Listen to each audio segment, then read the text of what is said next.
Hi friends, welcome to our channel. Brahmamudi serial next ఎపిసోడ్లో ఏం జరగబోతోందో ఈ వీడియోలో చూసి తెలుసుకుందాం. రాజ్ 10 లక్షలు తీసుకెళ్ళి ఎవరికి ఇవ్వనున్నాడు, అసలేం జరిగింది అని తెలుసుకోవడానికి ఈ వీడియోని స్కిప్ చేయకుండా ఎండ్ వరకు చూసేయండి. రుద్రాని రాహుల్ని పక్కకు తీసుకొని వచ్చి, రుద్రాని రాహుల్తో నువ్వు వెంటనే కాల్ చేసి ఆ సేటిని ఇంటికొచ్చి గొడవ చేయమని చెప్పు. స్వప్న ఆ పేపర్స్ తన దగ్గర తాకట్టు పెట్టి ₹1,00,00,000 అప్పు తీసుకుందని చెప్పామని చెప్పు. ఇప్పుడు అందరూ పేపర్స్ లేవని నమ్మేశారు కాబట్టి అప్పు తీసుకుంది అని అంటే అందరూ నమ్మేస్తారు అని అంటుంది. అప్పుడు రాహుల్, ఆ సేటు మార్నింగ్ నుంచి కాల్ లిఫ్ట్ చేయడం లేదు మమ్మీ, మార్నింగ్ నుంచి స్విచ్ ఆఫ్ వస్తోంది అని అంటాడు. అప్పుడు రుద్రాని, నువ్వేం చేస్తావో నాకు తెలియదు, ఆ సేటు గంటలు ఎక్కడుండాలి అని అంటుంది. అప్పుడు రాహుల్, అలాగే మామ్ అని పక్కకి వెళ్ళి కాల్ చేస్తూ ఉంటాడు. అప్పుడు రుద్రాని పక్కకి తిరిగి చూస్తే అనామిక ఉంటుంది. రుద్రాని అనామికని చూసి ఆశ్చర్యపోతుంది. అమ్మో, ఇది మొత్తం వినేసిందా ఏంటి అని భయపడుతూ ఉంటుంది. అప్పుడు అనామిక రుద్రాని దగ్గరికి వచ్చి, ఏంటంటీ ఏదో సీరియస్గా ప్లాన్ వేసి డిస్కస్ చేస్తున్నారు రాహుల్తో అని అంటుంది. అప్పుడు రుద్రాని, అబ్బే అదేం లేదమ్మా, ఏదో నార్మల్గా రాహుల్కి చెప్తున్నాను అని అంటుంది.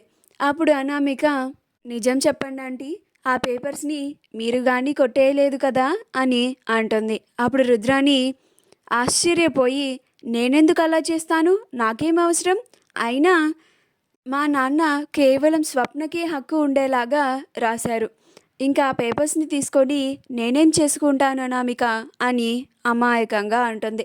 అప్పుడు అనామిక, అంతేలేండి అని అంటుంది. అప్పుడు రుద్రాని, అమ్మయ్య, ఇది మేము మాట్లాడుకున్నది ఏమీ వినలేదనుకుంటా అని అనుకుంటూ ఉంటుంది.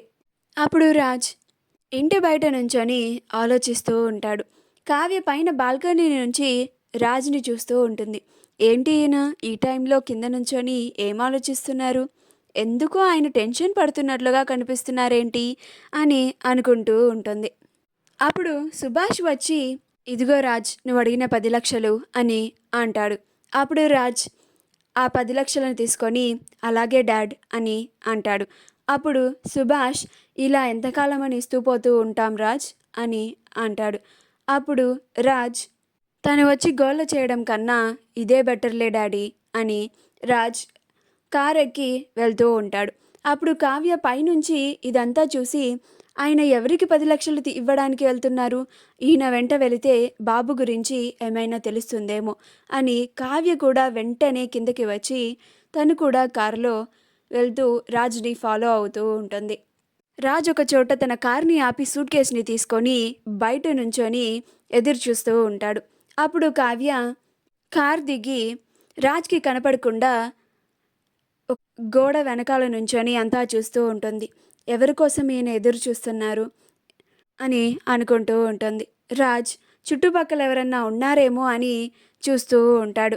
అప్పుడు కావ్య, ఎందుకని ఈయన ఇంతలాగా ఎవరన్నా చూస్తారేమో అన్నట్లుగా ప్రవర్తిస్తున్నారు అని అలానే రాజ్ని గమనిస్తూ ఉంటుంది. ఆయన ఎవరికి ఆ 10 లక్షలు ఇస్తున్నారు అని గమనిస్తూ ఉంటుంది. అసలు ఆయన 10 లక్షలు ఇవ్వాల్సిన అవసరం ఏం వచ్చింది, అసలు దీని వెనుక ఉన్న నిజమేంటో తెలుసుకోవాలి అని అనుకుంటూ ఉంటుంది. మా వీడియో కనుక మీకు నచ్చినట్లయితే లైక్ చేయండి, షేర్ చేయండి, మా ఛానల్ని సబ్స్క్రైబ్ చేసుకోండి, పక్కనే ఉన్న బెల్ ఐకాన్ని క్లిక్ చేయడం మాత్రం మర్చిపోకండి.